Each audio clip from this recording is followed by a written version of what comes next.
Hey everyone, Johnny Trek here, and today I'm going to be doing something a little different. I want to show the process of how I create content for my channel. When I started this journey of creating YouTube videos, 3 years now, a little over 3 years. When I started, I really didn't know what to do. I don't know, I went out and I looked up, what I was supposed to do, what resources, software I should be using. But the one thing I really couldn't find, and I would love to have seen, is how other creators kind of do the videos. Like, how do they create them? What's the process? That sort of thing. And I had a hard time kind of finding that. Maybe I didn't search properly. I don't know. But because of that, I want to show off how I do my content.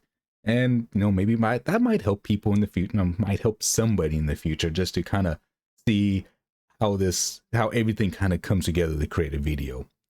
So first off, one of the most important tools you need is a video recording software. In this case, I have OBS, which honestly is probably the most popular software out there for recording, streaming, anything like that.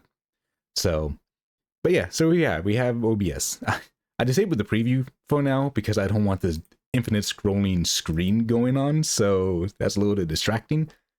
So we're going to hide that for now. So how do I have everything broken down here? Well, for the most part, I have multiple, mixers inside here, but I have kind of two main ones. I got my desktop. Wow, I cannot speak. Desktop audio input, which is the audio that's coming in from the game. And then, of course, I have my mic input, which is for my mic. You might see it says streaming on there. So I actually had two inputs at one point. One was just the raw input, and then one was dedicated for streaming, had all the filters and everything on there.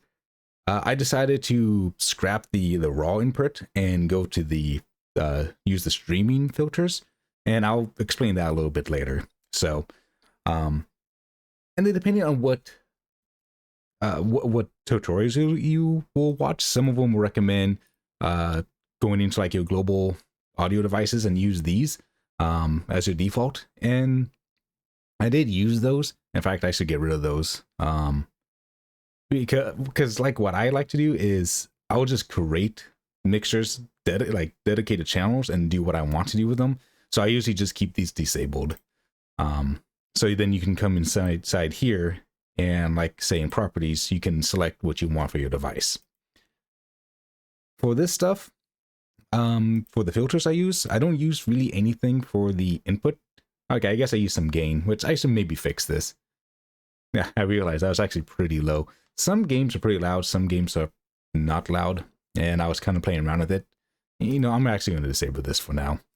You're seeing live edits. But for my mic, these are the filters I use. And I think I need to change some of these around. I think expander and compressor are supposed to be swapped. So, but I do have a noise gate. I do have noise suppression. I use a 3-band equalizer to, just make a few changes to my voice. We have the expander, the compressor, and the limiter. So these are the settings of the filters I use. These are going to be different for whoever records, like it's different per person.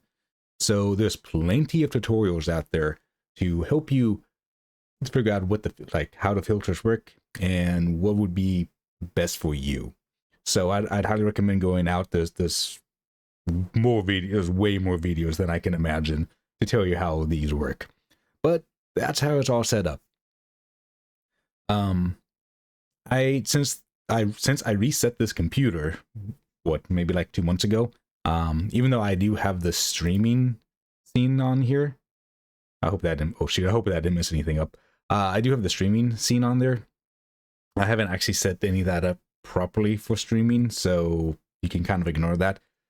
I do back all this up, so if I do reset the computer, I can just easily input all my settings back. So, but yeah, that is my OBS. It's very simple, straightforward. I don't do anything crazy on here.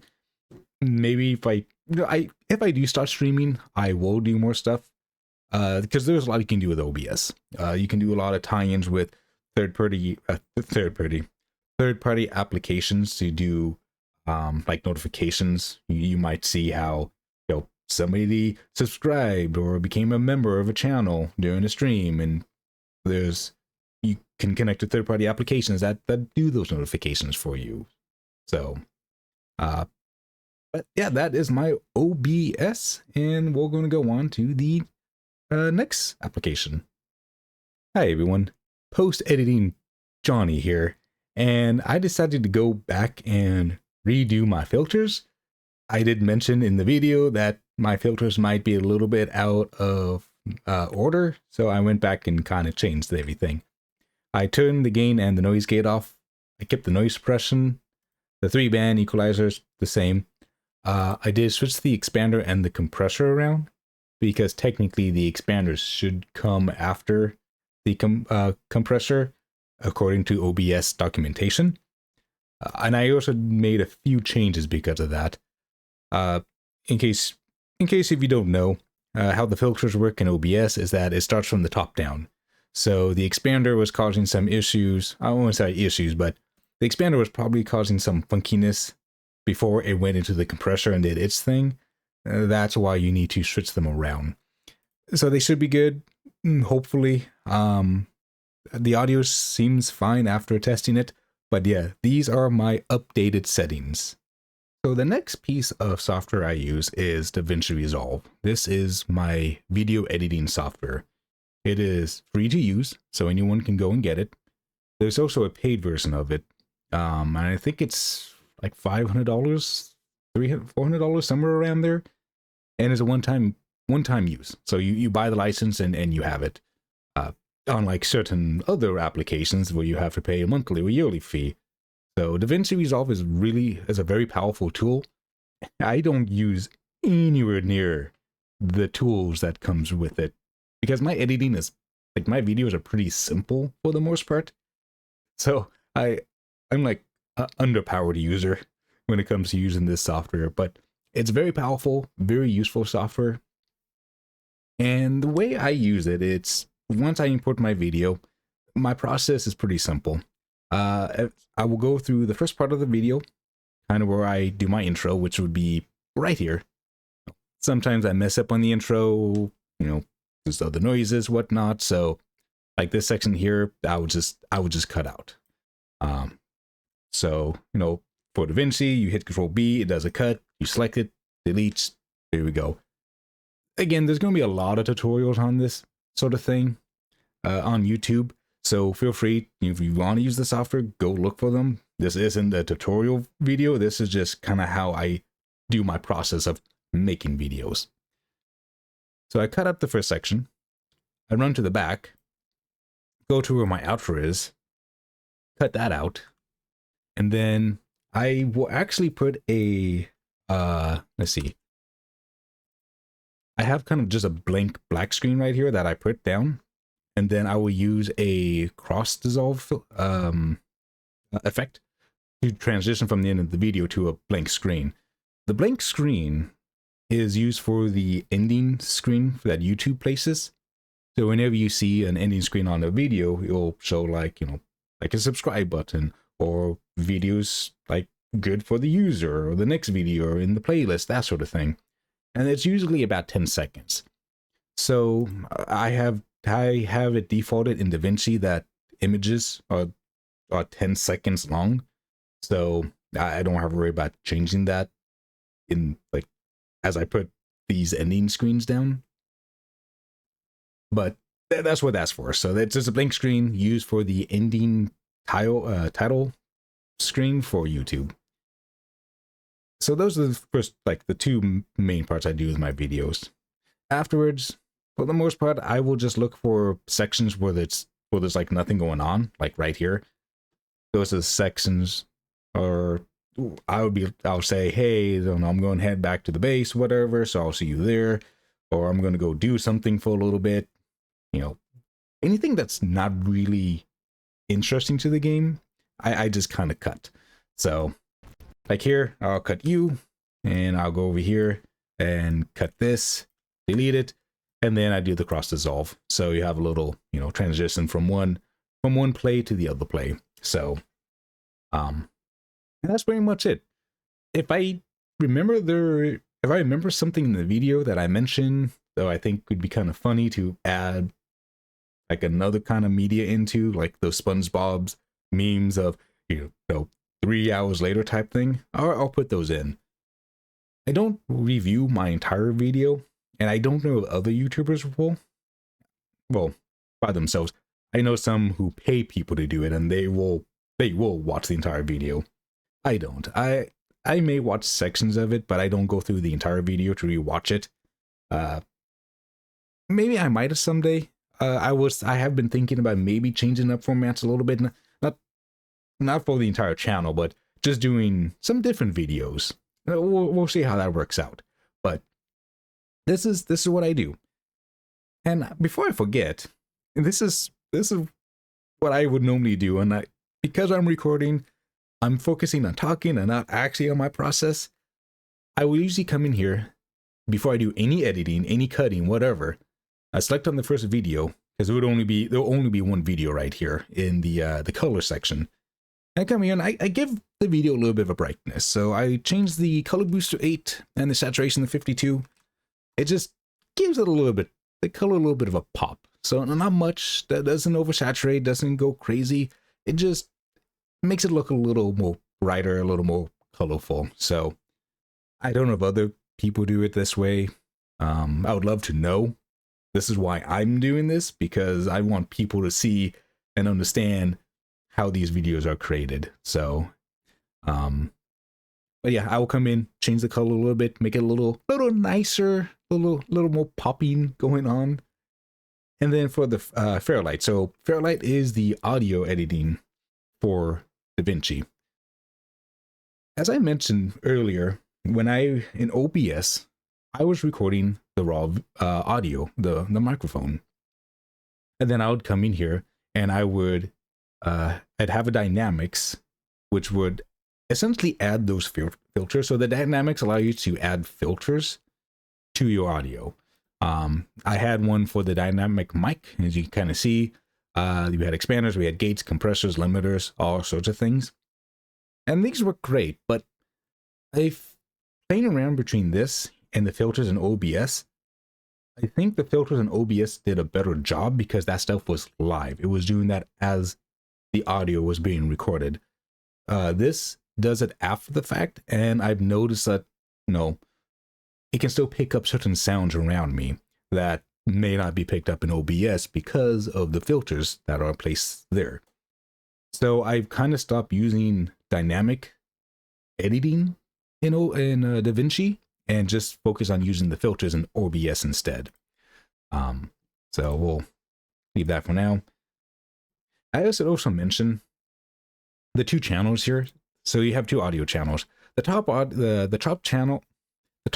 track, is the audio for the game, and then the bottom is my voice. So computer output, computer input / mic.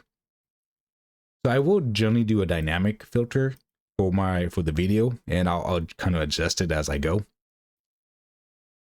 I do have an EQ for my voice though. So I came in here and I need to fix this because this was done when I was doing the raw mic instead of the filtered mic for OBS. So I need to come in here and maybe change this a little bit. There are a lot of great tutorials online to kind of teach you all of this. One person, I believe, what's his name? Jason. Hold on, I have it on the other screen here. Jason Yadlovsky. I'm sure I just butchered his last name. He has a lot of great videos that goes over the dynamics, the EQ, how to make your how to make your voice sound good in DaVinci. And if I remember, because sometimes I don't do this, I'll try to post a few of his links to some of his videos that I used in the description. But I highly recommend going out and checking his channel if you want to do any audio editing for your videos, if you're doing this at all. So, and then once I'm done, you go over here. I do have a preset output for these videos. So when you come in here, DaVinci has a lot of different outputs you can choose from. I just made a custom one, which is, and the resolution is 1440, so roughly 2K, at 60 frames a second, and the output is an MP4. There's a lot of different outputs you can do. I just do MP4 because that is one of the most common outputs, most used outputs for video, and it's I think it's the one that YouTube recommends using.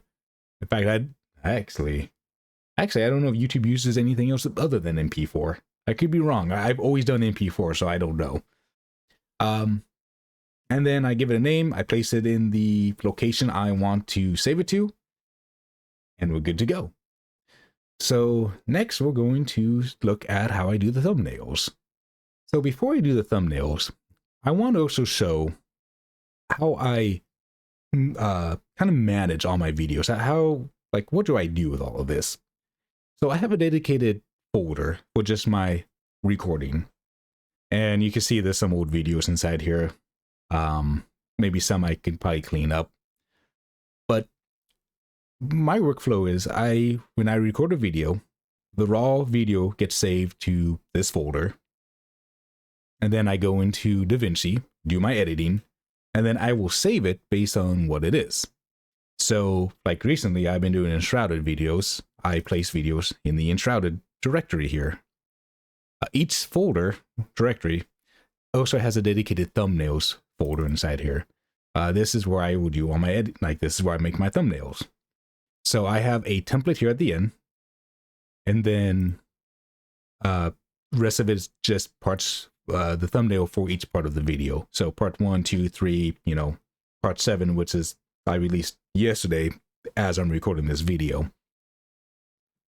I also have an asset. I have a thumbnails folder. This is where I keep all the thumbnails, like the templates for the thumbnails. So there's times I've gone back and re-looked at games again, played games again, and it's nice just to keep that template so I don't have to try to find the logo for the game and do the editing and all that fun stuff. And then I have one dedicated to assets. A lot of it is just like the end screen I have on here, the thumbnail template. This is like the root template for me. So the only thing that's missing in there is the logo for the game. So, and a few other things on side here, like the SpongeBob time cards. This has pretty much all those time card memes inside there, so you can go in. I can go in, clip what I want out of it, and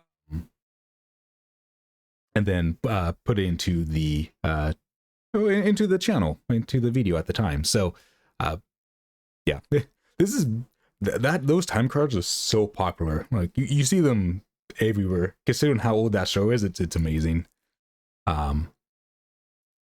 So that's how I have everything set up. So like I said, my recent video is right there from yesterday. So when I get done recording a video, I do the editing, all that stuff. Well, I need to make a thumbnail for the game. So there's a few ways I get thumbnails. I will either get a thumbnail from DaVinci Resolve, and I try to look for like some video, a frame that I can use to export, and then use that as the thumbnail. Or I will try to grab a thumbnail while I record. Sometimes you just hit a spot where you think to yourself, this would be a good thumbnail. I'm going to grab it right now. And then the third one is grabbing a thumbnail after the fact. So for example, like recently with Enshrouded, one of the boss fights I had, to get the helmet to increase the ultra level, I didn't really have like a good thumbnail for that fight because I was kind of hiding around like a wood pillar during that fight. So I couldn't really get a good thumbnail. So I went back in, fought the boss, and the great thing with Enshrouded is that they allow you to hide the UI. So as I was fighting, I hid the UI so I could like get a really nice screenshot without any of the UI clutter. For that, I actually recorded it so I could grab a still from a frame there and use that, which was I believe the part 6 thumbnail. is what I used to get the part 6 thumbnail is what I used to record for that section without the UI. Words are hard. Words are very hard. So what I do when a new video comes up, I come into the thumbnail, and my thumbnails are pretty simple. I got my logo, I've got the logo for the game I'm playing, and then I kind of have some subtext. So in this case, we have goats with the photo of goats. Oh, how crazy, how amazing. So what I do here is when I do the new video, actually I can delete this. That's an old photo. I can delete that. I delete the old photo, and then I just drag in the new one, resize it to where I want it, to what I think looks good, and then I export it. And then after all that is done, after the rendering is done, the thumbnail is done, I go to YouTube, upload it, and there we go. That is the process. That is my process of how I make my videos. It's very simple. No, it's nothing crazy. If you look at other channels, they could do some crazy things. Like there's channels out there that will do, like I played 100 days in this game, and I actually tried that one time with Kinseed, and it took a long time because you do all this recording and then you have to go through so much video to grab the sections that you want, and then you have to make a narration over it. Yeah. But then there's other channels that kind of do the same thing, but in a much shorter span. So they'll record, and then, after playing like maybe an hour or two, they'll cut what they want out of it, make it into like maybe a 20-minute, 30 video. Something like Amphibious. What's his face? What's his name? Ambiguous.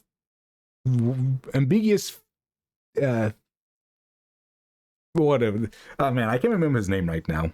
But he does that. So like he'll record. I think he actually does it with his streams now. Like he'll do a stream, and it'll be like a 2-3 hour stream, and then he'll cut the video down to make it into like a 20-30 minute video, where he just does like he kind of jumps from one section to a video to another. There's another like Charlie Barley kind of does that. He did that a lot with Stardew Valley. There is another one, Silver Engineer does it. So there's a lot of different formats you can go. You can go for long let's plays like I do. You can do long let's plays that are cut like the 100-day videos, or you can just do 20-30 minute videos that have a lot of cuts inside them. So plenty of ways, plenty of methods you can go around when you're making this kind of content. So, but yeah, this is my process. I hope it's useful. It's helpful for people who want to learn how to, maybe not want to learn, but kind of want to know how this works. And maybe try it themselves if they want to get into this process. But like I said, I did this video because I wanted to know how people did it. I'm one of those people like who learns best when I see someone else do it. And it was hard to find videos of people doing this. So I wanted to make a video myself showcasing how I do it, and I hope you find this helpful. So thank you everyone for joining me today. And if you have any questions, feel free to, leave comments. I'd be happy to answer any questions I might have. Yeah, leave questions for questions I might have. Comment if you have any questions you want to ask me. I'd be happy to answer anything. And until then, I'll see you all in the next video. Have a good one.